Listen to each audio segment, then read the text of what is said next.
नमस्कार दोस्तों। स्वागत है आपका एक बार फिर हमारे करंट अफेयर्स की जो हमने न्यूज़ एनालिसिस की ये सीरीज शुरू की है। इस सीरीज में हम जो भी करंट के महत्वपूर्ण मुद्दे जो हमारे इंटरव्यू में और हमारी मुख्य परीक्षा में काम आ सकते हैं उस पर हम डिटेल में चर्चा कर रहे हैं। आरएस इंटरव्यू में क्या सही तथ्य हो, क्या एक बैलेंस अप्रोच हो, किन प्रश्नों का जवाब कैसे देना है। और आपको पता है कि आरपीसी सबसे ज़्यादा जो फोकस कर रही है वो करंट के मुद्दों पर ही कर रही है। अपने मेंस के सिलेबस में भी अपन ने देखा और इंटरव्यू में भी हम देख रहे हैं। ठीक है, तो आज आपको पता है कि कल और परसों 4 और 5 तारीख को रूस के राष्ट्रपति व्लादिमीर पुतिन भारत की यात्रा पर आए थे। तो उसी यात्रा को आज हम कवर करेंगे और देखेंगे कि भारत रूस संबंध की ऐतिहासिक पृष्ठभूमि क्या है। आज रूस भारत का सबसे महत्वपूर्ण फ्रेंड है। प्राइम मिनिस्टर ने जैसे कहा कि भारत और रूस के संबंध टाइम टेस्टेड है, ऑल वेदर फ्रेंड है, समय की कसौटी पर कसे हुए हैं और समय की कसौटी पर खरे उतरे हैं भारत रूस संबंध। इन्हीं संबंधों की ऐतिहासिक पृष्ठभूमि समझेंगे।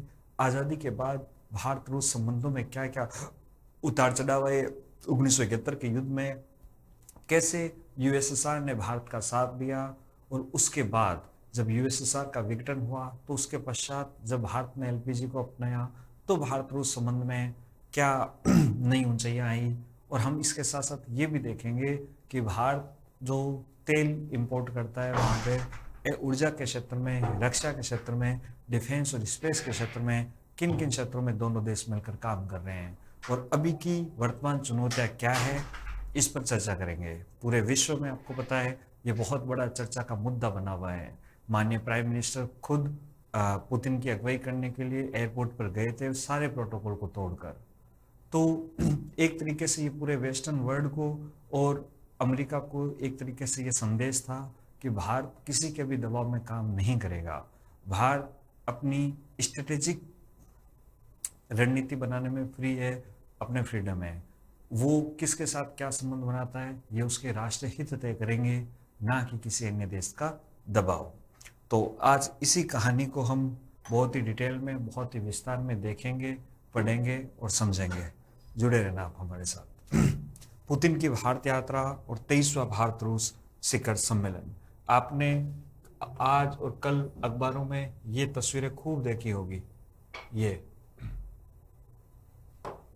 पुतिन भारत आए हैं, प्राइम मिनिस्टर मोदी जी ने उनकी अगुवाई करने के लिए प्राइम मिनिस्टर खुद एयरपोर्ट पर गए।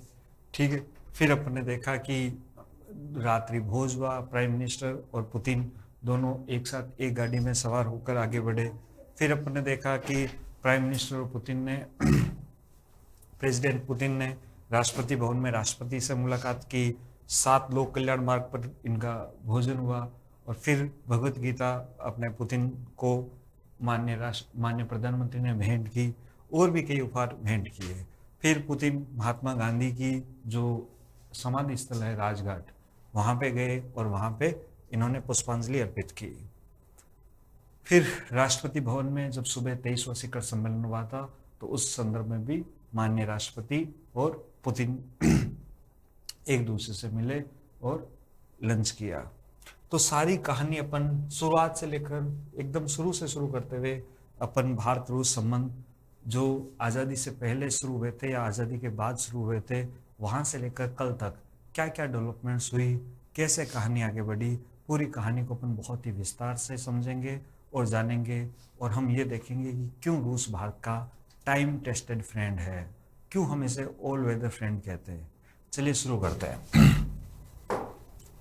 तो हम देखेंगे कि 1947 से लेकर 1971 तक का जो समय था वो भारत और रूस के बीच संबंधों में एक महत्वपूर्ण वो समय था जब पंडित जवाहरलाल नेहरू के नेतृत्व में भारत ने रशिया के साथ संबंध स्थापित किए थे।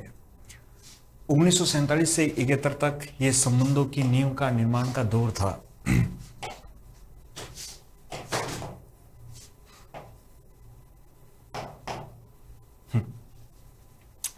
इस समय अप्रैल 1947 में भारत और रूस के बीच राजनयिक संबंध स्थापित हुए। देखो उस समय रूस का नाम था यूएसएसआर, ठीक है, जिसे अपन क्या कहते हैं, यूनाइटेड स्टेट ऑफ सोवियत रूस। ठीक है, यूएसएसआर उसका उस समय नाम था। तो यूएसएसआर के साथ भारत ने अपने राजनीतिक संबंध, डिप्लोमेटिक रिलेशन स्थापित किए और 13 अप्रैल 1947, ठीक है, ये डेट याद रखना, 13 अप्रैल 1947 को भारत और रूस के मध्य क्या हुए, पूर्ण राजनीतिक संबंध स्थापित हुए। देखो, राजनीतिक संबंध स्थापित होने का क्या मतलब होता है? राजनीतिक संबंध स्थापित होने का मतलब ये होता है कि उस देश के साथ डिप्लोमेटिक रिलेशन अब शुरू हो गए हैं। वहाँ पे जो हमारी एम्बेसी है वो स्टार्ट हो चुकी है और उस देश की एम्बेसी यहाँ पे स्टार्ट हो चुकी है, ठीक है। लेकिन शुरुआती वर्षों में कई बाधाएं थी। क्या क्या बाधाएं थी? तो उस समय जो रूस के जो राष्ट्रपति थे स्टालिन, आपको पता है कि स्टालिन के कारण जो जोसेफ स्टालिन थे वो एक वामपंथी नेता थे, एक्सट्रीम लेफ्टिस्ट टाइप के नेता थे, ठीक है। और वो ये मानते थे कि भारत अभी तक पूर्ण तरीके से स्वतंत्र राष्ट्र नहीं हुआ है। भारत में जो गोरी चमड़ी के लोग थे उनकी जगह पूंजीपति जो भूरी चमड़ी के लोग बैठ गए हैं। भारत पूर्णतः स्वतंत्र तभी होगा जब गरीबों की, मजदूरों की और किसानों की पूर्ण क्रांति होगी, जैसे रशिया में हुई थी, और फिर वहां पे अपने क्या होगी, पूर्ण सत्ता की स्थापना होगी। तो शुरुआत में स्टालिन बहुत ज़्यादा भारत के साथ रिश्ते बनाने को लेकर क्या नहीं थे, अपने बहुत ज़्यादा इंटरेस्टेड नहीं थे। कारण मैंने बता दिया कि वो भारत की आज़ादी को अधूरी मानते थे। क्या?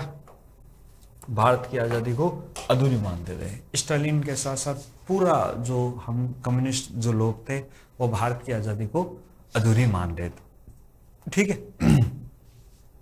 फिर जब भारत का विभाजन का विवाद हुआ तो सोवियत संघ ने माना कि भारत का विभाजन है वो ब्रिटिश साम्राज्यवादी षड्यंत्र है। ब्रिटेन नहीं चाहता या वेस्ट नहीं चाहता कि एशिया में कोई देश ताकतवर हो, ठीक है। तो वो ये मान रहे थे कि भारत का विभाजन है वो भारत के कुछ पूंजीपतियों का और ब्रिटेन का ये एक तरीके से षड्यंत्र है कि वो एशिया की शक्ति को क्या करना चाहता है, कमजोर करना चाहता है, ठीक है। और उस समय आपको पता है कि शीत युद्ध का दौर शुरू हो चुका था। 1945 के बाद दुनिया दो देशों में, दो गुटों में विभक्त हो चुकी थी। एक तरफ जो गुट था वो अमेरिका के नेतृत्व में और दूसरा था यूएसएसआर के नेतृत्व में। लेकिन उस दौर में पंडित जवाहरलाल नेहरू ने गुट निरपेक्षता की नीति को अपनाया और कहा कि हम किसी भी गुट में शामिल नहीं होंगे। हमारा जो गुट होगा वो विकास का होगा, विकासशील देशों का होगा।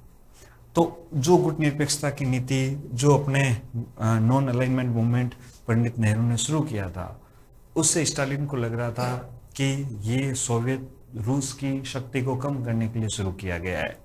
तो जब तक स्टालिन प्राइम मिनिस्टर थे, स्टालिन राष्ट्रपति थे, तब तक भारत और रूस के संबंध कोई बहुत अधिक अच्छे नहीं हुए। समझ रहे हो मेरी बात को? कारण मैंने आपको बता दिया। एक तो स्टालिन ये समझ रहे थे या ये सोच रहे थे कि भारत की आज़ादी अभी पूरी नहीं हुई है, इसे स्वतंत्रता को क्या मानते थे, आधी अधूरी स्वतंत्रता मानते थे। दूसरा मैंने आपको बताया कि वो जो भारत का विभाजन हुआ था वो मान रहे थे कि अभी भी भारत है वो ब्रिटिश गुलामी से, ब्रिटिश औपनिवेशिक सत्ता से पूरी तरीके से क्या नहीं हुआ है, पूरी तरीके से आज़ाद नहीं हुआ है। और तीसरा आपको पता है कि अपने इजिप्ट के, इंडोनेशिया के प्रधानमंत्री के साथ मिलकर पंडित नेहरू ने गुट निरपेक्ष आंदोलन की शुरुआत कर दी थी। तो स्टालिन सोच रहे थे कि अगर ये देश गुट निरपेक्ष ना हो तो ये निश्चित रूप से यूएसएसआर के साथ होंगे, जिससे शीत युद्ध के दौर में यूएसएसआर की शक्ति बढ़ेगी, ठीक है। तो ये सारे कारण थे कि स्टालिन बहुत ज़्यादा इंटरेस्टेड नहीं थे। लेकिन जब निकिता क्रुश्चेव, इनका नाम था निकिता क्रुश्चेव, ठीक है, जब निकिता क्रुश्चेव रूस के प्राइम मिनिस्टर प्रेसिडेंट बने जून 1955 में, ठीक है, तब क्या हुआ, तब संबंध है वो अच्छे होने लगे। यूएसएसआर को भी एक भरोसा होने लगा कि हाँ, अब भारत में स्टेबिलिटी आ गई है, अब भारत में लोकतंत्र आ गया है और अब भारत सच में ब्रिटिश औपनिवेशिक सत्ता से क्या हो चुका है, मुक्त हो चुका है। तो उस दौर में जब वहाँ के प्रेसिडेंट बनते हैं निकिता क्रुश्चेव, तो निकिता क्रुश्चेव और नेहरू के समय राजनयिक संबंधों का एक दौर आगे बढ़ता है भारत और रूस के बीच में, ठीक है। क्या हुआ, निकिता क्रुश्चेव जो सोवियत नेता थे वो क्या किए, उन्होंने अक्टूबर 1955 में भारत की यात्रा की, किसकी? भारत की यात्रा की। ठीक है। जून 1955 में नेहरू जी ने यात्रा की रूस की, यूएसएसआर की, और बदले में जो अपने निकिता क्रुश्चेव थे वो अक्टूबर 1955 में क्या करते हैं? अक्टूबर 1955 में भारत की यात्रा करते हैं। यानी कि दोनों देशों के बीच में डिप्लोमेटिक जो यात्राएं है वो शुरू हो जाती है। ठीक है। अब जब दोनों नेताओं के, आपको पता है कि किसी भी अगर नेताओं की पर्सनल डिप्लोमेसी अच्छी है ना, तो फिर उस देश के साथ संबंध भी अच्छे होते हैं। जैसे भारत का भी देखो, जो अगले साल एआई समिट होने वाला है उसमें फ्रांस और बाकी देश सहयोग करने वाले हैं, क्योंकि प्राइम मिनिस्टर के जो पर्सनल रिलेशन है उस देश के प्राइम मिनिस्टर के साथ या प्रेसिडेंट के साथ वो अच्छे हैं। तो कई बार इसका फर्क पड़ता है कि पर्सनल डिप्लोमेसी है वो हमारी ओवरऑल डिप्लोमेसी को क्या करती है? प्रभावित करती है। ठीक है। जैसे इटली के साथ देख लीजिए, और भी काफ़ी देश के नेताओं के साथ है। तो देखो, मैंने आपको बताया कि आज़ादी के बाद राजनीतिक संबंध तो स्टार्ट हो गए थे, लेकिन कोई स्टालिन जब वहाँ के प्रेसिडेंट थे तब तक वहाँ पे चीज़ें आगे नहीं बढ़ रही थी। क्यों नहीं बढ़ रही थी? क्योंकि स्टालिन भारत की आज़ादी को अधूरी मान रहे थे। वो मान रहे थे कि भारत अभी भी पूर्ण रूप से ब्रिटिश औपनिवेशिक सत्ता से क्या नहीं हुआ है? मुक्त नहीं हुआ है। ठीक है। लेकिन जब निकिता क्रुश्चेव जब वहाँ के प्रेसिडेंट बने और वो जब भारत आए, पंडित नेहरू जब रूस गए, तब संबंधों का एक नया दौर शुरू हुआ। और इन दौरों का क्या परिणाम रहा? सोवियत संघ ने कहा कि कश्मीर पूरी तरीके से भारत का है। कश्मीर पर भारत की संप्रभुता का समर्थन किया।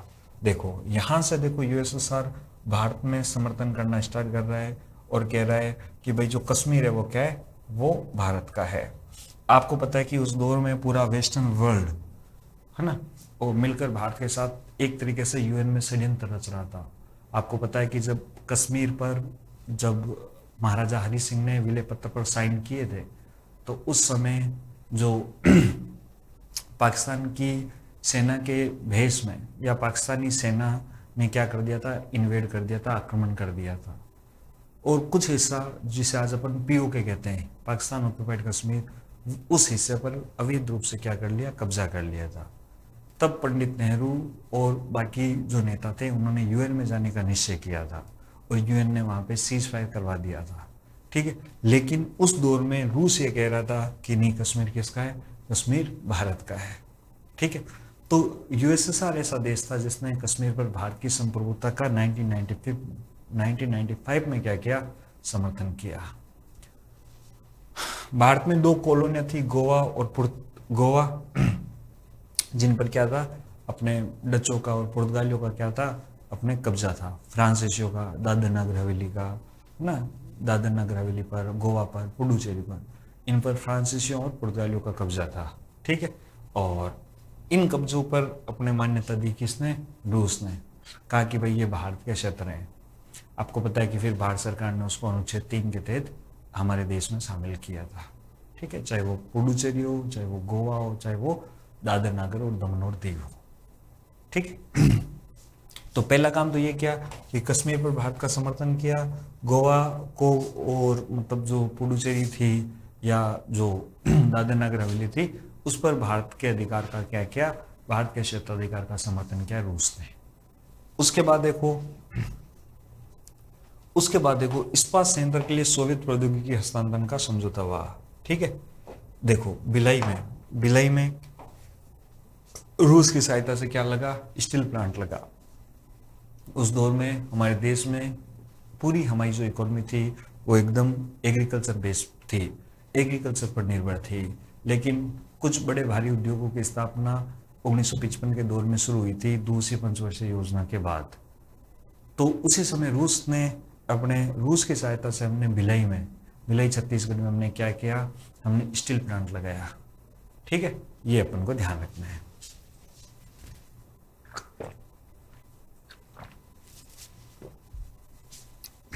फिर देखो, तो मैंने ये देखा कि शुरुआत में कश्मीर के मुद्दे पर जो रूस है वो भारत का समर्थन कर रहा है। गोवा और पुडुचेरी, दादर नगर दमन दीव का ये समर्थन कर रहा है। और भारी उद्योग लगाने में, भारत में इंडस्ट्री की स्थापना, भारत में औद्योगिकीकरण, जैसे अपन कहते हैं पोस्ट इंडिपेंडेंस अपने इंडस्ट्रियलाइजेशन।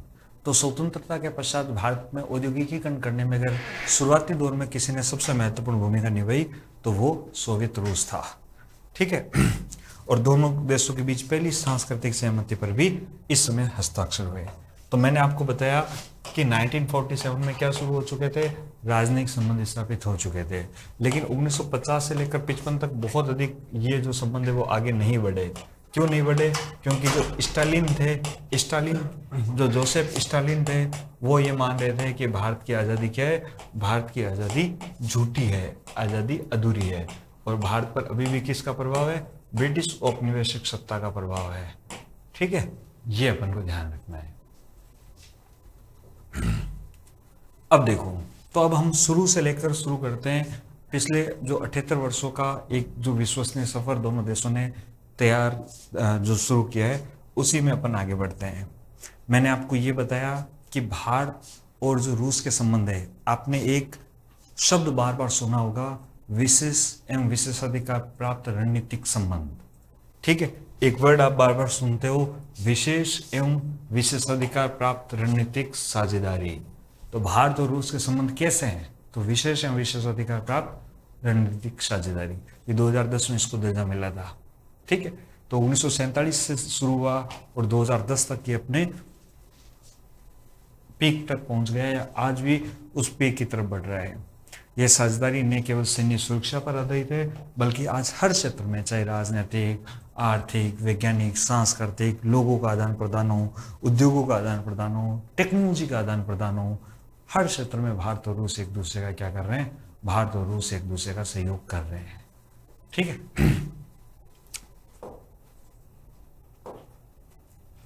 अभी देखो, अभी दोनों देश के बीच, भारत और रूस के बीच जो अभी व्यापार होता है, मोटा मोटी आंकड़ा है, अभी आगे अपन डिटेल से डिस्कस करेंगे। अभी जो भारत और रूस के बीच जो व्यापार होता है वो होता है 68.7 अरब अमेरिकी डॉलर होता है। ठीक है, और इसका हमारा लक्ष्य ये है कि हम इसे 100 अरब डॉलर तक क्या करें, 100 अरब डॉलर तक बढ़ा दें। ठीक है, अभी कितना हो रहा है, अभी हो रहा है अपने लगभग 68.7 अरब डॉलर, और अभी 2030 तक का हमारा लक्ष्य है कि हम इसे 100 अरब डॉलर कर दें। ठीक है, ये आंकड़े कल जो भारत सरकार का पीआईबी है, प्रेस इंफॉर्मेशन ब्यूरो है, उसने क्या किया है, उसने एक डिटेल भारत रूस संबंधों पर अपनी एक डिटेल पुस्तिका जारी की है, तो उसी से मैंने ये कुछ आंकड़े यहाँ पे आपके लिए मैं लेके आया हूँ।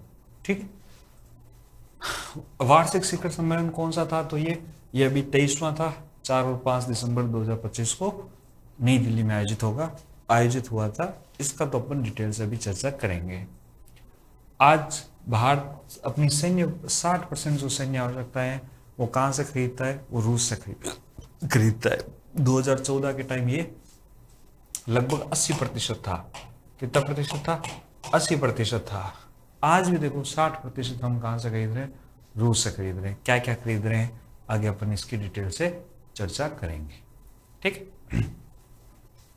देखो दोनों देशों ने इतने उतार चढ़ाव देखे, चाहे शीत युद्ध के दौर में अमेरिका ने भारत पर दबाव बनाया हो, चाहे 1971 के युद्ध के समय जब भारत और पाकिस्तान के बीच युद्ध हुआ था तो उस समय भारत की स्थिति बड़ी गंभीर थी। 1965 का युद्ध मत भूलिए आप, जब भारत को अनाज देने से मना कर दिया था अमेरिका ने। हर परिस्थिति में रूस था जो भारत के साथ खड़ा रहा, बिग ब्रदर की भांति नहीं, एल्डर ब्रदर की भांति। चाहे सोवियत विघटन हो, चाहे कई आर्थिक संकट रूस ने खुद झेले, लेकिन भारत के साथ जो अपनी दोस्ती है उसको हमेशा आगे बढ़ाया, निभाया। तो राजनीतिक संबंधों की स्थापना मैंने बताया, और फिर नेहरू और क्रुश्चेव का जो दौर आया वो देखा। ठीक है, और इस दौरे के क्या क्या परिणाम रहे मैंने आपको बताया कि गोवा और पुर्तगाल पर इन्होंने मान्यता दी, भारत की जो कश्मीर पर संप्रभुता उसको स्पष्ट किया, और भिलाई में अपना संयंत्र स्थापित किया। ठीक है, अब देखो 1962 में जब क्या होता है, 1962 में जब चीन के साथ युद्ध होता है। अब क्योंकि आप देखो दोनों ही कम्युनिस्ट कंट्री है, रूस भी कम्युनिस्ट कंट्री, सोवियत रूस भी कम्युनिस्ट कंट्री थी, और अपने चीन भी कम्युनिस्ट कंट्री थी, और दोनों के गठजोड़ उस समय भी काफी अच्छे थे। आज तो आप देखोगे बहुत अच्छे हैं दोनों देशों के संबंध। अपने चीन के और रूस के। ठीक है। अब उस समय देखो, चीन के आक्रमण के समय रूस ने थोड़ा अपना रुख थोड़ा बदला। देखो क्या था, सुनना मेरी बात। 22 अक्टूबर 1962 को क्या क्या सोवियत संघ ने कहा कि हम तो भाई तटस्थ हैं। ठीक है, क्योंकि चीन उनका सहयोगी था। और ये प्रश्न हमेशा उठता है कि चलो भारत और रूस अच्छे दोस्त हैं, 60% से ज़्यादा हथियार है वो हमें रूस देता है, 30% से ज़्यादा ऑयल हमें रूस देता है, लेकिन क्या इन फ्यूचर जब भी हमारा चीन के साथ कोई युद्ध होगा तो क्या उस समय रूस भारत का साथ देगा? ये एक इसीलिए हमने क्या किया, इसीलिए हमने रूस पर अपनी जो हथियारों की निर्भरता थी वो कम की। हमने अमेरिका के साथ, बाकी देशों के साथ हमने अपने व्यापार को डाइवर्सिफाई किया। ये जो प्रश्न, ये जो चैलेंज उस समय था, ये आज भी बना हुआ है कि अगर चीन के साथ भारत का आज युद्ध होता है तो क्या रूस भारत का साथ देगा? तो ये ध्यान रखना है। नवंबर 1962 में देखो, शुरुआती दौर में भारत के पास कोई ज़्यादा बहुत हथियार थे नहीं। जो हमारे बड़े युद्ध पोत थे, जलपोत थे, वो ब्रिटिश नेवी के ही हमारे देश में थे। अब जैसे ही अंग्रेज आज़ाद हो गए तो उन सब चीज़ों को यहाँ से लेके चले गए, हमें खोखला कर दिया, हमारी सुरक्षा की जिम्मेदारी हमारे पे आ गई। ठीक है, तो 1962 में हमने सबसे पहले MiG-21 लड़ाकू विमान जो है वो अपने रूस से खरीदना शुरू किया। रूस ही उस समय हमें कोई दे नहीं रहा था। रूस ने कहा कि भाई हम क्या कर रहे हैं, हम भारत को लड़ाकू विमान, फाइटर जेट देंगे। और MiG-21 आपको पता है अभी पिछले साल या 2-4 महीने, इसी साल शायद जून में ये भारत की एयरफोर्स से रिटायर हुआ है। इन्होंने लगभग 60 सालों तक भारत की सेवा की है, लगभग 63 सालों तक। आपको पता है कि जब 2019 में अभिनंदन जी का जो फाइटर जेट क्रैश हुआ था, वो ये MiG-21 ही था। ठीक है, तो समय के साथ ये पुराना होता चला गया, लेकिन 1971 के युद्ध में इसने अपनी बहुत महत्वपूर्ण भूमिका निभाई थी। और ये MiG-21 हमने खरीदा था कहाँ से? रूस से खरीदा था। ठीक है। उसके बाद अपने 62 आते आते जो अपने क्रुश्चेव थे वो चीन की आलोचना करने लगे, यानी कि भारत की तरफ आने लगे। ठीक है, क्योंकि उस समय चीन और सोवियत संघ के बीच में विभाजन हो गया था। ठीक है, यानी कि इनके बीच में भी बॉर्डर को लेकर डिस्प्यूट शुरू हो गए थे, चीन और रूस को लेकर। तब जो निकिता क्रुश्चेव थे, उन्होंने चीन की क्या कर दी, आलोचना कर दी, और जो रूस है वो भारत के और नजदीक आ गया। शुरुआती चरण में चीन क्या था, शुरुआती चरण में रूस तटस्थ था, लेकिन जब चीन ने रूस की भूमि पर इन्वेड किया या उसकी भूमि पर कब्जा किया, तब निकिता क्रुश्चेव ने चीन की क्या कर दी, आलोचना कर दी। ठीक है,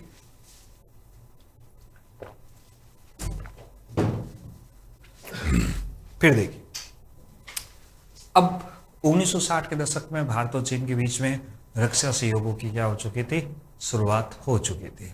ठीक है, और सबसे बड़ा रक्षा उपकरण, हमारे डिफेंस इक्विपमेंट्स सबसे ज़्यादा सप्लाई करने वाला देश बन गया रूस।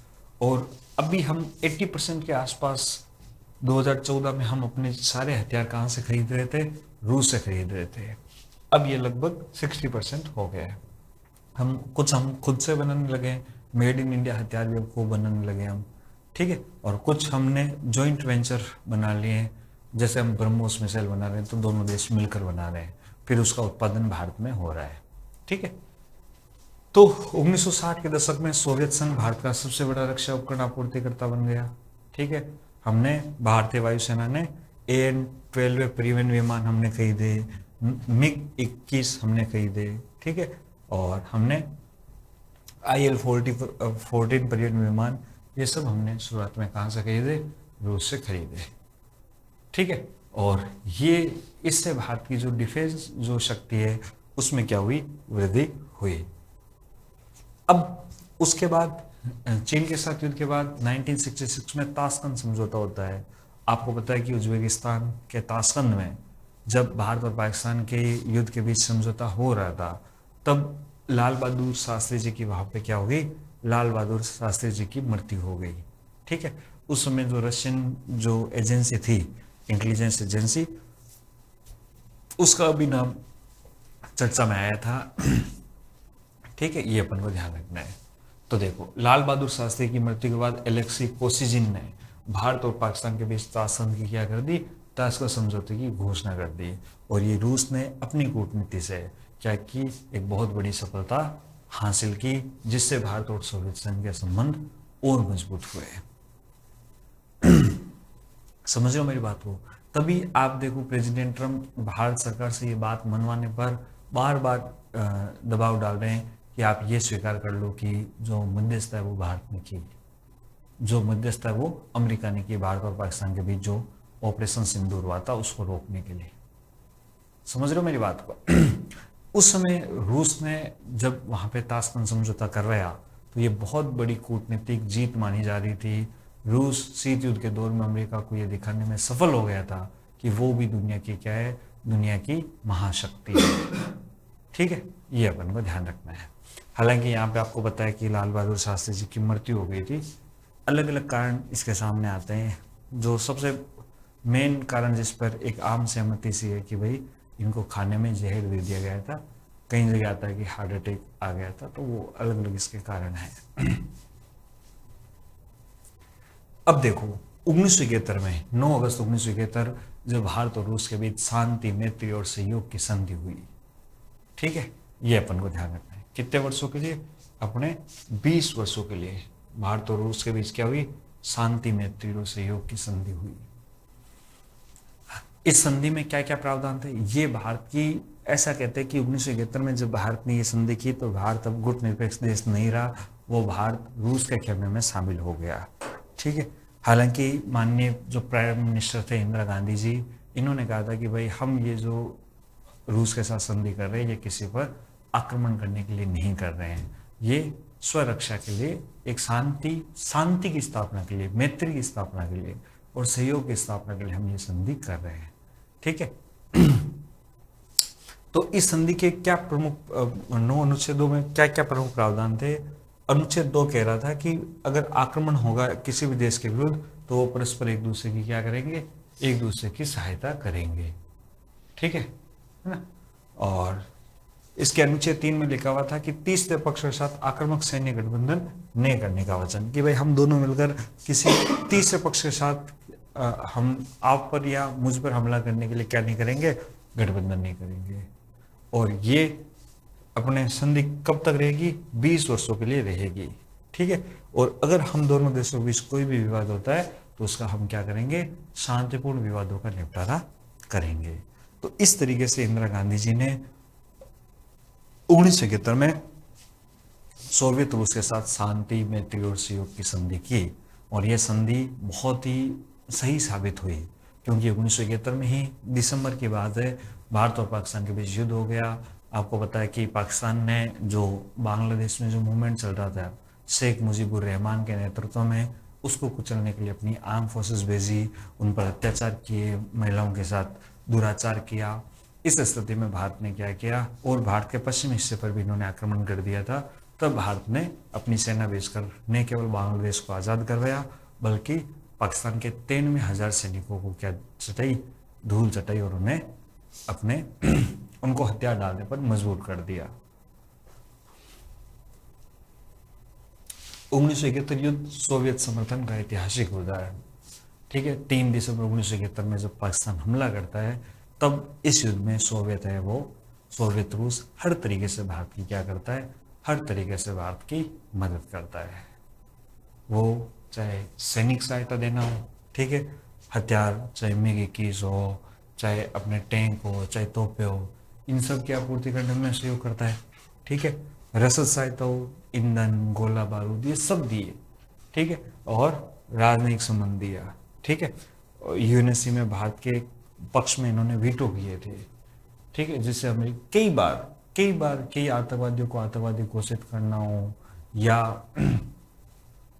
कई आतंकवादियों को आतंकी घोषित करना हो, या चीन का कोई अपने है तो उसका वीटो करना हो, अमेरिका के किसी प्रस्ताव का भारत के पक्ष में वीटो करना हो, इसका काम इसमें बहुत सहयोग किया किसने?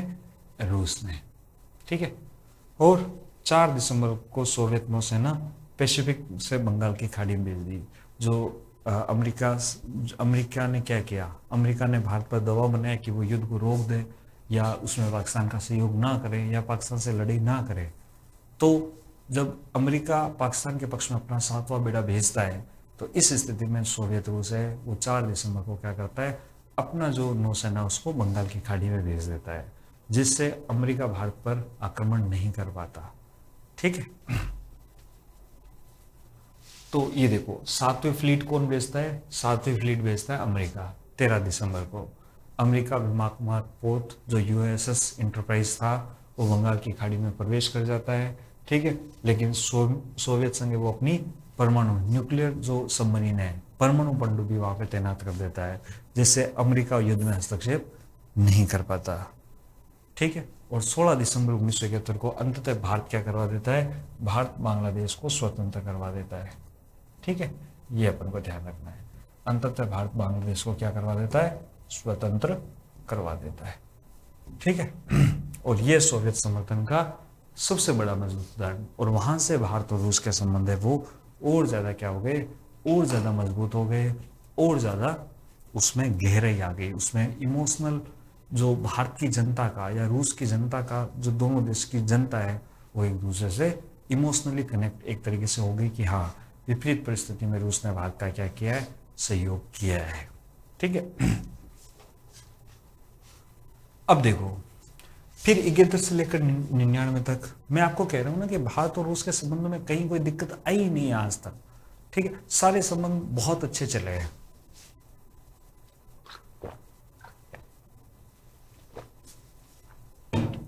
अब 71 से लेकर 99 तक आप देखो, ठीक है, लगभग हम अपनी 70 से 80% जो सैन्य आपूर्ति है हमें कौन कर रहा था, रूस कर रहा था।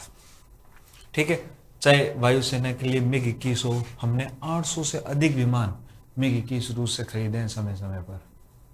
चाहे फिर उसका अपडेटेड वर्जन आया मिग 23, मिग 27, ये भी 200 से अधिक विमान हमने यूएसए से खरीदे हैं।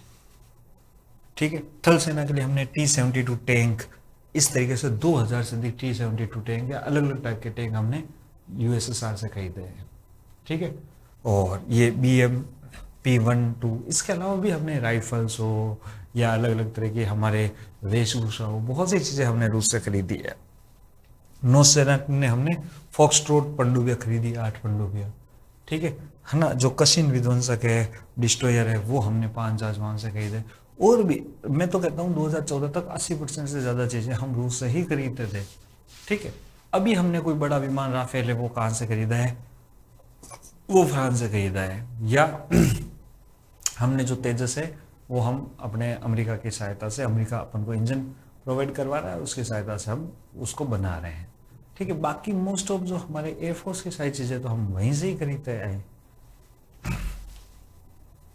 अब देखो, तो न केवल हमें विपरीत परिस्थितियों में, ना केवल युद्ध में वो साथी बना, उद्योगों की स्थापना में साथी बना, कश्मीर के मुद्दे पर उसने साथ दिया, UNSC United nation security council में कई बार भारत के पक्ष में रूस ने वीटो किया, और इसके अलावा भी तकनीक को स्थानांतरित करने में बहुत अधिक सहयोग किया। ठीक है, आप कभी सोचते होंगे कि सर भारत ये रूस के जो अपने फाइटर जेट है वही ज्यादा क्यों खरीदता है, जैसे सुखोई है या ये है। तो देखो, रूस का अभी एक फाइटर जेट है Su-57, ठीक है, Su-57 जिसे अपन सुखोई 57 बोलते हैं, ये Su-57 अभी इसका रूस का 5th जनरेशन 5वीं पीढ़ी का फाइटर जेट है। दूसरी तरफ यूएसए का फाइटर जेट है वो F-35 है। ठीक है, और यूएसए भारत को कई बार ऑफर दे चुका है कि आप F-35 खरीद लो। इवन प्रेसिडेंट ट्रम्प भी 2-3 बार बोल चुके हैं कि भारत हमसे F-35 नहीं खरीद रहा है। ठीक है, तो ये F-35 यूएसए का, ये दोनों ही 5वीं पीढ़ी के हैं। अब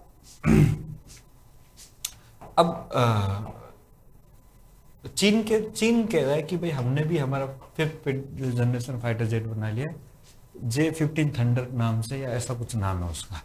ठीक है, थंडर नाम है उसका, ये चीन का। अब क्योंकि भारत के पड़ोसी के पास इस तरीके से 5th जनरेशन का फाइटर जेट आ गया है, तो अब ये है कि भारत Su-57 खरीदेगा या F-35 खरीदेगा। ठीक है, देखो रूस का सामान खरीदने से भारत को फायदा क्या होता है, एक तो रूस के जो फाइटर जेट होते हैं वो बहुत सस्ते होते हैं अमेरिका की तुलना में, अमेरिका वाले बहुत महंगे देते हैं।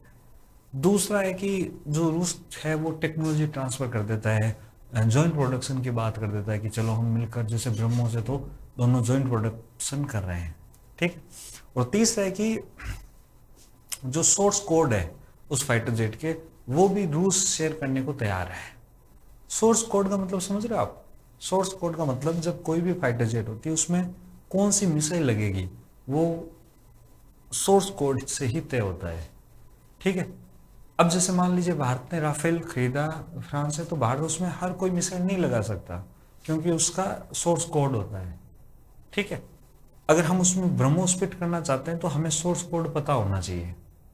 और यूएसए क्या करता है कि उसका सोर्स कोड है वो शेयर नहीं करता, इसलिए भारत थोड़ा रूस के जो हथियार है उसको खरीदने पर क्या करता है, ज़्यादा फोकस करता है। आने वाले समय में दिलचस्प होगा क्योंकि भारत का खुद का जो अपने अमे का है, ठीक है, ये बनने में 2035 तक का समय लग जाएगा। उसके लिए अभी हमारे पास 10 साल का समय बचा है, 10 साल का समय पड़ा है।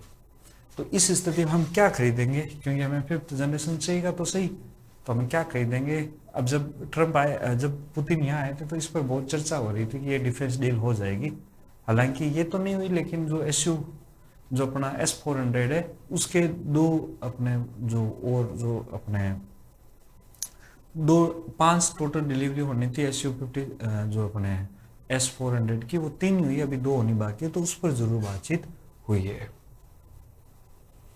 तो मैंने आपको बताया कि रूस ने अलग अलग क्षेत्रों में भारत का बहुत सहयोग किया है, हर क्षेत्र में किया है। भारी उद्योग में हमने भिलाई में इस्पात संयंत्र की स्थापना की सोवियत रूस की सहायता से 1955 में। फिर बोकारो में हमने 1965 में संयंत्र स्थापित किया स्टील का, ठीक है। विशाखापट्टनम में हमने जो संयंत्र स्थापित किया वो भी रूस के सहयोग से किया, ठीक है। विद्युत ऊर्जा ऊर्जा के क्षेत्र में हमने भोपाल में भारी विद्युत मशीन ये अपने ट्रांसफार्मर उत्पादन के लिए रूस के सहयोग से लगाई। हरिद्वार में हमने जनरेटर निर्माण के लिए रूस के सहयोग से लगाई। हमने तेल शोधन की रिफाइनरी लगाई मथुरा में, बरौनी में, रूस की सहायता से। तो चाहे इंडस्ट्री में सहयोग करना हो, चाहे टेक्नोलॉजी, जीवन के हर क्षेत्र में रूस ने हमें क्या किया है, सहयोग किया है। सांस्कृतिक आदान प्रदान का स्वर्णिम काल, अब 1971 से लेकर 99 तक हमने कई ऐसी सोवियत फिल्में बनी जो भारत में बहुत प्रचलित हुई, जैसे मॉस्को की सैर, लेनिन इन अक्टूबर। इस तरीके से लोग एक दूसरे के कल्चर से क्या हुए, वाकिफ हुए, ठीक है।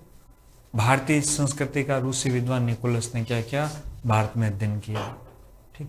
20,000 से ज्यादा छात्र इस दौर में रूस पढ़ने गए, है ना। रूस के जो सोवियत यूनिवर्सिटीज थी वहां पे पढ़ने गए। तो ना केवल हथियारों के क्षेत्र में, न केवल रक्षा के क्षेत्र में, उद्योग के क्षेत्र में, टेक्नोलॉजी के क्षेत्र में, बल्कि एक दूसरे देशों की संस्कृति का भी आदान प्रदान हो रहा था। अब 91 से लेकर 2000 तक है, इसमें एक नया मोड़ आया। नया मोड़ क्या आया? नया मोड़ ये आया कि जो अपने सोवियत संघ था उसका क्या हो गया, उसका विघटन हो गया। आपको पता है 1991 में सोवियत संघ का 26 दिसंबर 1991 ये डेट यहाँ पे लिखी हुई है, इस दिन सोवियत संघ का क्या हो गया इस दिन सोवियत संघ का विघटन हो गया, ठीक है। गोर्बाचोव उस समय यहाँ के प्रेसिडेंट थे, इन्होंने इस्तीफा दे दिया और इससे सोवियत संघ का विघटन का मतलब क्या है कि जो यूएसएसआर था वो कई छोटे छोटे देशों में बंट गया, 15 देशों में बंट गया। कौन? यूएसएसआर। इससे क्या हुआ?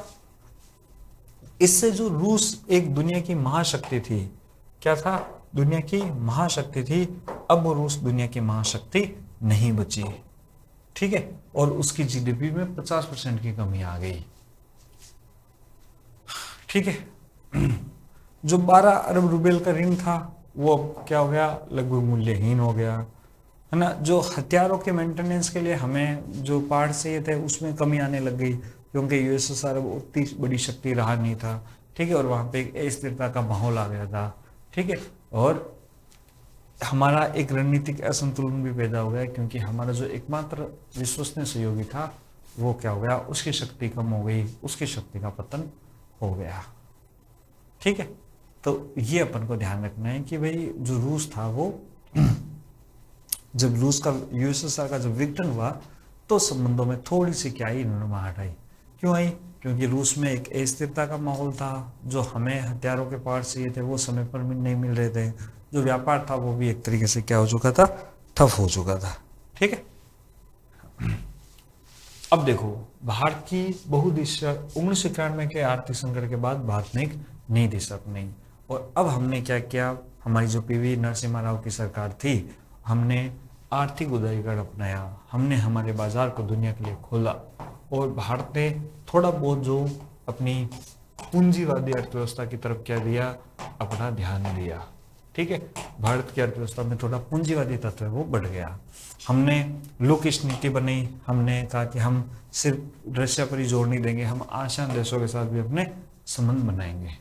ठीक है, और हमने राव ने अमेरिका की यात्रा, अब हमने अमेरिका के साथ भी संबंध स्थापित करने के बारे में निर्णय लिया, है ना। जो अपने नरसिम्हा राव थे वो 92 में 94 में अमेरिकी का भ्रमण करते हैं, अमेरिका की यात्रा करते हैं। ठीक है, और चीन के साथ भी हम संबंध सुधारने पर बल देते हैं। ठीक है, यानी कि जो रूस के साथ जो संबंध थे वो एक विशेषाधिकार संबंध थे, एक बहुत ही विश्वसनीय संबंध थे। वो यूएसएसआर के पतन के बाद एक रूटीन वाले संबंध बन गए, है ना। जैसे बाकी देशों के हम रिलेशन स्थापित कर रहे थे, वैसे ही हम यूएसएसआर के साथ भी रिलेशन स्थापित करने की कोशिश कर रहे थे। ठीक है,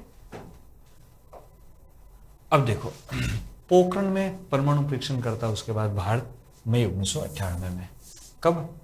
13 मई 11 से 13 मई 1998 में। अब जब पोखरण में स्माइलिंग अपने मुद्दा होता है, भारत परमाणु परीक्षण करता है और भारत दुनिया की परमाणु महाशक्ति बन जाता है। अमेरिका कभी नहीं चाहता था कि भारत कभी परमाणु महाशक्ति बने, लेकिन जब हमारे एपीजे अब्दुल कलाम सर की बदौलत और हमारे भारत सरकार के विजन की बदौलत जब भारत ने परमाणु परीक्षण किया पोखरण में मई 1998 में, ठीक है, तो उस दौर में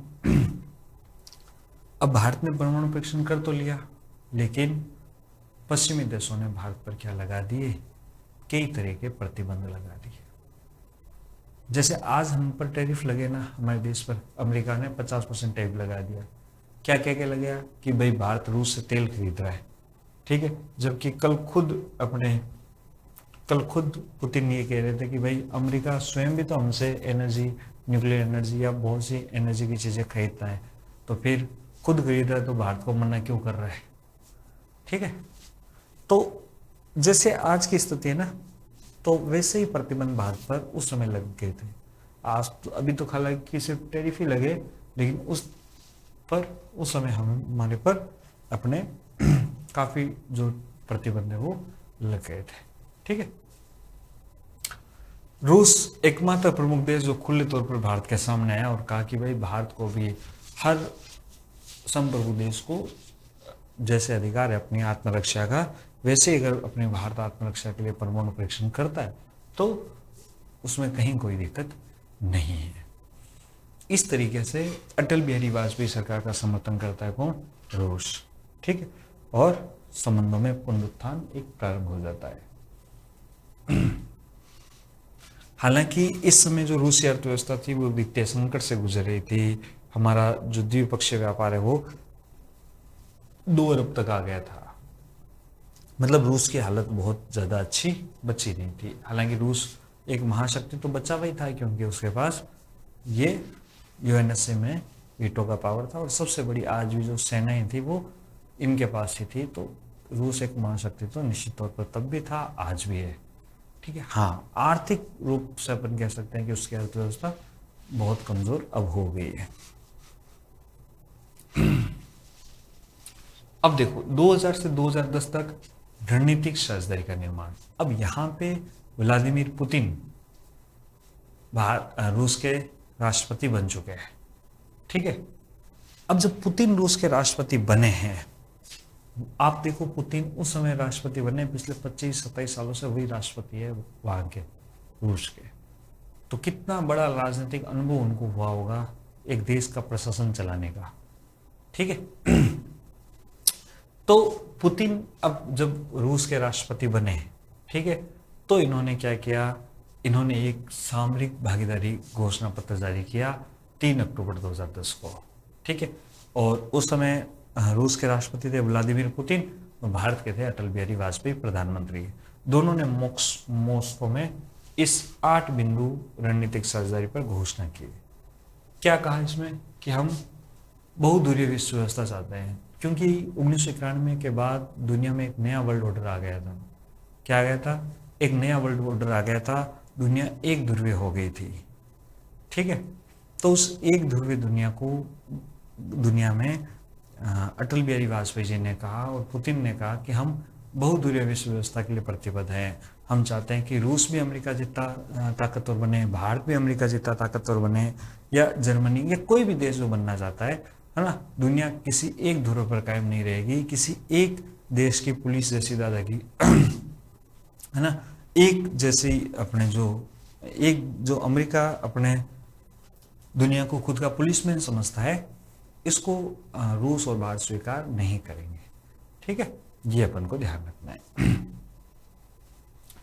तो अब इस घोषणा पत्र में 8 मुख्य बिंदु क्या क्या थे देखो, कि भाई बहुध्रुवीय विश्व व्यवस्था के लिए प्रतिबद्ध, कि हम बहुध्रुवीय विश्व व्यवस्था को अपनाएंगे, आतंकवाद विरोधी सहयोग करेंगे, ठीक है, आतंकवाद को रोकने के लिए, रक्षा तकनीक हस्तांतरण में हम पारदर्शिता लाएंगे, आर्थिक सहयोग की एक नई नीति अपनाएंगे, विज्ञान और प्रौद्योगिकी में हम संयुक्त परियोजनाएं स्पष्ट करेंगे, संस्कृति का आदान प्रदान करेंगे, और कश्मीर मुद्दे पर तो रूस शुरुआत से ही भारत का क्या कर रहा है, समर्थन कर रहा है।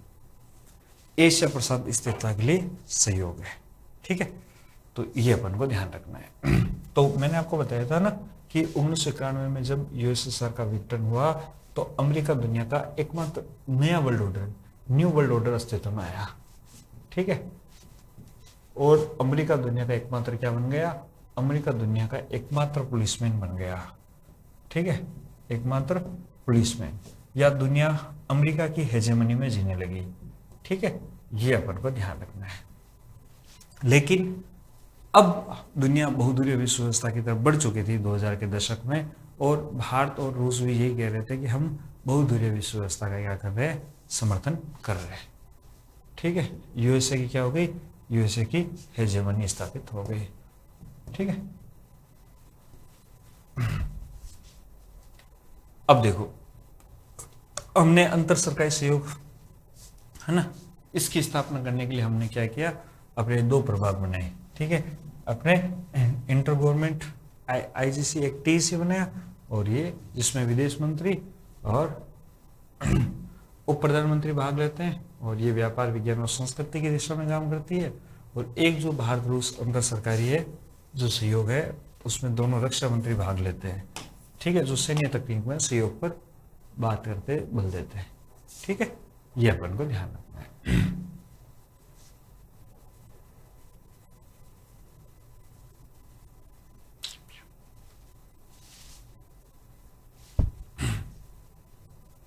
फिर देखिए, अब हमने कुछ अपनी डिफेंस जो प्रोजेक्ट्स है वो रूस के साथ मिलकर काम करना शुरू किया, चाहे वो ब्रह्मोस मिसाइल बनाना हो। ठीक है, डीआरडीओ और जो रशियन कंपनी थी एनपीओ, उन्होंने मिलकर 1991 में, आज आपको पता है कि भारत दुनिया को ब्रह्मोस का एक्सपोर्ट भी कर रहा है। अभी थोड़े दिन पहले लखनऊ में इसका नया जो है वो उत्पादन संयंत्र खुला है। ठीक है, एकदम सुपरसोनिक स्पीड की है इसकी। ठीक है, ये तब और अपडेटेड हो गई है, 290 किलोमीटर से भी ज़्यादा इसकी रेंज है ना। भारत अब इसको फिलीपींस को, वियतनाम को, इनको ब्रह्मोस एक्सपोर्ट भी करने लगे हैं।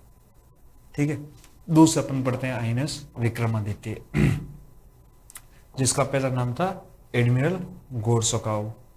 ठीक है, ये आईएनएस विक्रमादित्य हमने कहाँ से खरीदा, ये हमने रूस से खरीदा।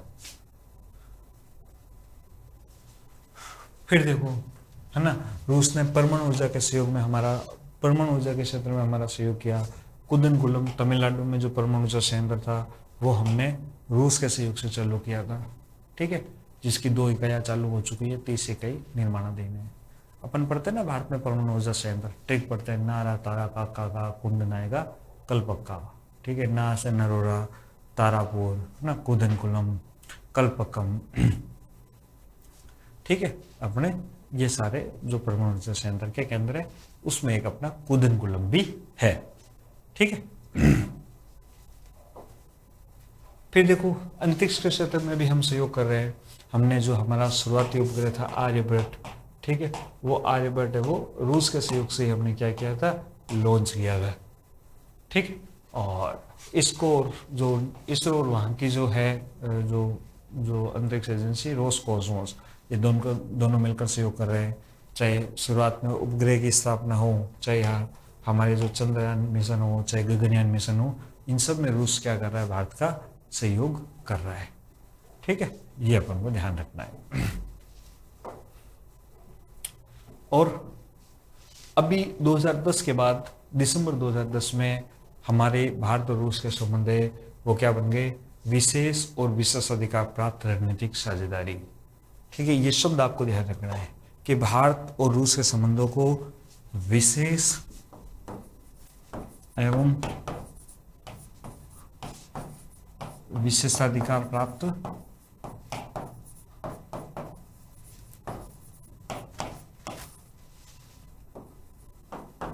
रणनीतिक संबंध,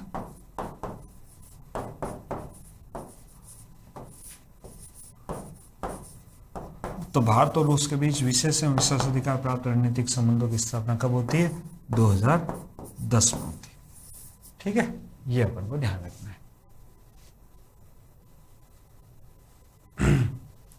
अब ये देखिए, तो ये इसकी स्थापना करने में भी प्रेसिडेंट पुतिन का बड़ा योगदान था। उसमें अपने राष्ट्रपति थे दिमित्री मेदवेदेव। ये भारत आए और इन्होंने भारत और रूस के संबंधों को क्या कहा, विशेष एवं विशेषाधिकार प्राप्त रणनीतिक संबंध कहा, ठीक है, ये अपन को ध्यान रखना है।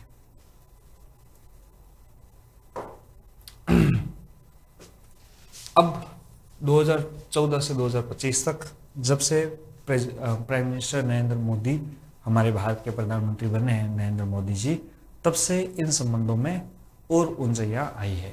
आपको पता है कि दोनों नेताओं की, अपने पुतिन की और मोदी जी की जो पर्सनल केमिस्ट्री है, जो पर्सनल डिप्लोमेसी है, वो बहुत अच्छी है। और इसी का रूप है कि आज भी भारत और रूस के संबंध, आज देखो अमेरिका ने भारत पर कितना दबाव बनाया कि वो रूस से तेल ना खरीदे। हालांकि अब हमने थोड़ा खरीदना कम जरूर किया, लेकिन हम खरीद रहे हैं, ठीक है, क्योंकि रूस है वो विपरीत समय में हमारा साथ दिया था, तो हम किसी और देश के दबाव में आकर रूस के साथ अपने संबंध खराब नहीं कर सकते या संबंध नहीं बिगाड़ सकते, ठीक है। जैसा कि प्राइम मिनिस्टर कहते हैं कि भारत और रूस के संबंध टाइम टेस्टेड है, ठीक है, ओल्ड वेदर फ्रेंड है, समय की कसौटी पर खरे उतरे हुए संबंध है हमारे। देखो प्रधानमंत्री नरेंद्र मोदी और राष्ट्रपति व्लादिमीर पुतिन के नेतृत्व में आई नई गति। कैसे, तो हमने 2019 में मोदी जी रूस गए और रूस में अपने मोदी को रूस का जो सर्वोच्च सम्मान है order of Holi apostle Andrew, ये रूस ने दिया, ठीक है। 2+2+2+ डायलॉग की अपने जो शुरुआत हुई वो 2021 में हुई, जिसमें अपने विदेश मंत्री और रक्षा मंत्री भाग लेते हैं। 2024 में 22वां शिखर सम्मेलन हुआ था मॉस्को में, 24 में, ठीक है। और इसमें स्थायी एवं विस्तृत साझेदारी संयुक्त घोषणा पत्र, ठीक है, जो हमारी विशेष एवं विशेषाधिकार रणनीतिक साझेदारी था, इसको नाम दे दिया गया स्थायी और विस्तृत साझेदारी ज्वाइंट डिक्लेरेशन। और 2025 में अभी जो 23वां शिखर सम्मेलन है वो कहाँ हो रहा है, नई दिल्ली में हो रहा है, या कल परसों हुआ था। तो हमने शुरुआत से लेकर, मैंने आपको बताया कि शुरुआत से लेकर वर्तमान तक भारत और रूस के संबंध किस तरीके से समय के साथ आगे बढ़े, ठीक है। अब देखो 2025 में कई उच्च स्तरीय संपर्क हुए, है ना, विदेश मंत्री हमारे एस जयशंकर और उनके विदेश मंत्री सर्गेई लावरोव के बीच में कई 6 बैठकें हुई। पहले हमने जोहान्सबर्ग में बैठक की, फिर रियो डी जेनेरियो में, फिर तियानजिन में, फिर मॉस्को में, फिर न्यूयॉर्क में, और अभी 17 नवंबर को मॉस्को में। तो हाई लेवल जो अपने जो डेलीगेशन है वो भी लगातार मिल रहा है। रक्षा मंत्री राजनाथ सिंह ने भी बहुत अधिक मुलाकातें की, दिसंबर 2024 में मॉस्को में की, जून में अपने किंगदाओ में की। अजीत डोभाल भी अभी अगस्त में कहाँ गए थे, मॉस्को में गए थे पुतिन से भेंट करने के लिए, ठीक है। अजीत डोभाल जी की और पुतिन की तो जो संबंध है वो बहुत ही अच्छे हैं। जनरली ऐसा होता नहीं है कि पुतिन किसी देश के राष्ट्रीय सुरक्षा सलाहकार से मिलते हो, लेकिन अजीत डोभाल जब जब रूस जाते हैं तो ऐसा जनरली देखा जाता है कि पुतिन स्वयं उनसे मिलता है, ठीक है, ये अपन को ध्यान रखना है।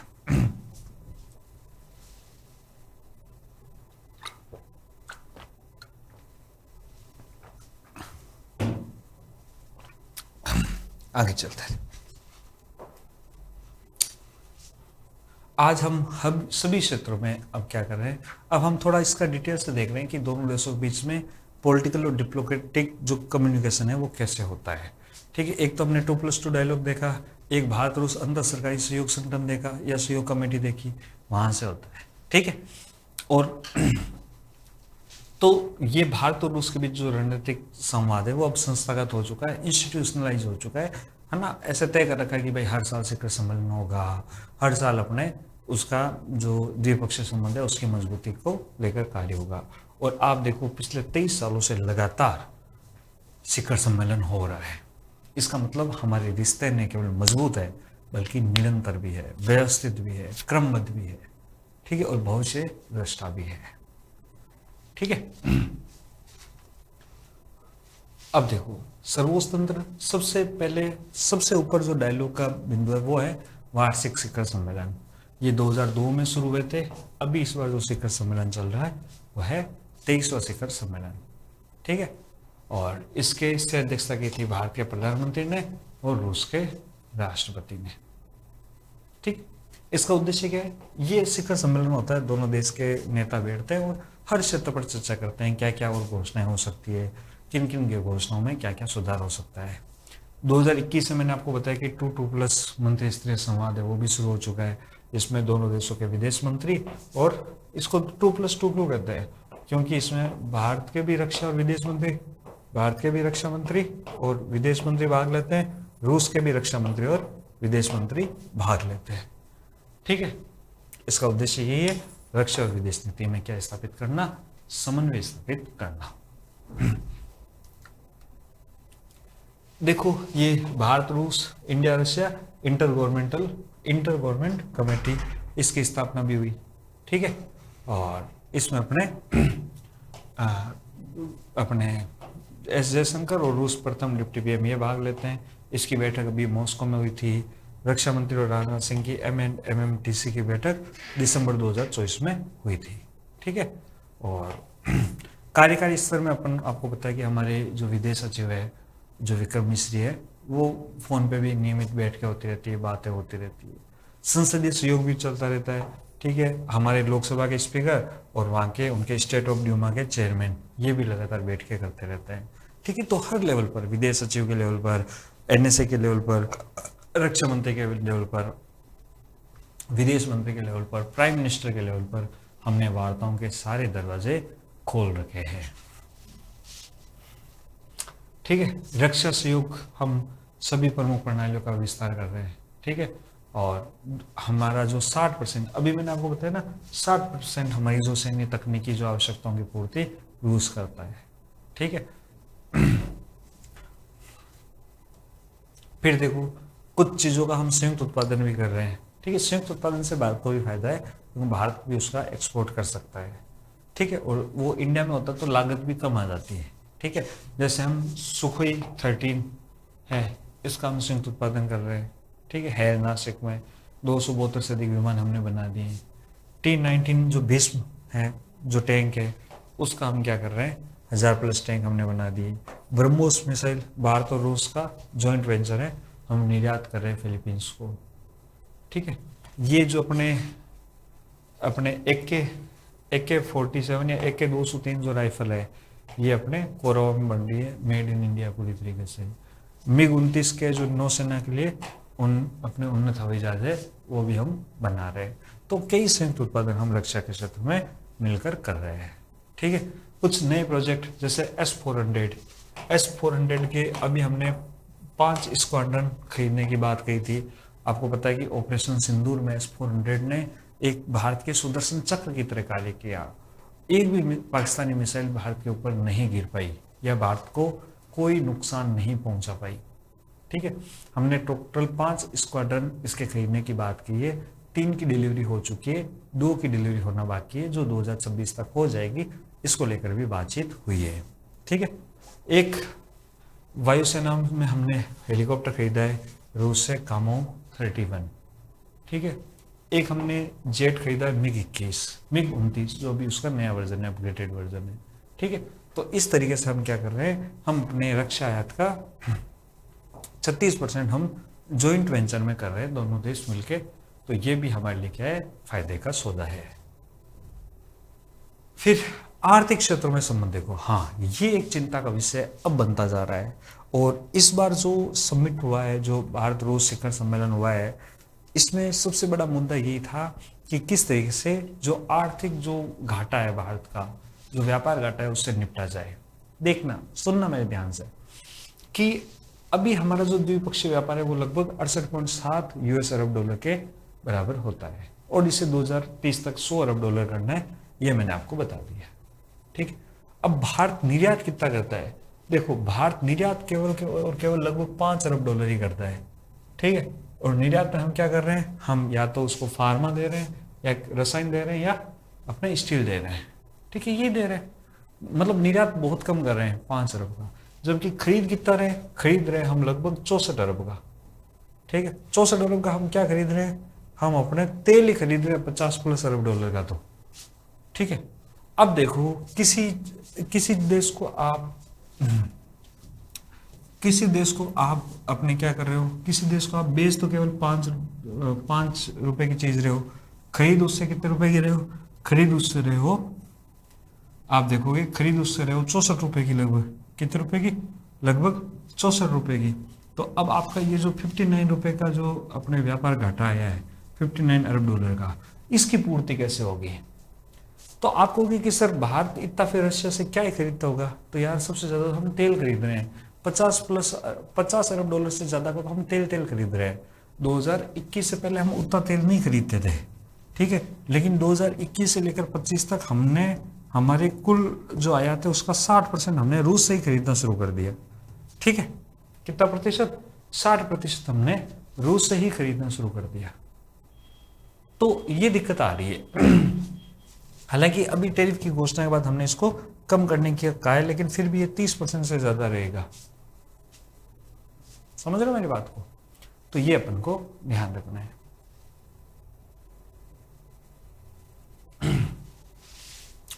तो इसको कम करने के लिए अभी चर्चा हुई, आगे अपन देखेंगे कि कल पुतिन और प्राइम मिनिस्टर मोदी के बीच में क्या चर्चा हुई, इसको लेकर अभी अपन इस पर चर्चा करेंगे। विज्ञान प्रौद्योगिकी और अंतरिक्ष के क्षेत्र में हम एक दूसरे का सहयोग कर रहे हैं, ठीक है। आप देखोगे कि कई हमारे जो संयुक्त रिसर्च एंड डेवलपमेंट के कार्य चल रहे हैं, कई स्टार्टअप है, कई अपने जो MSMEs है, वो हम दोनों मिलकर कर रहे हैं, भारत और रूस।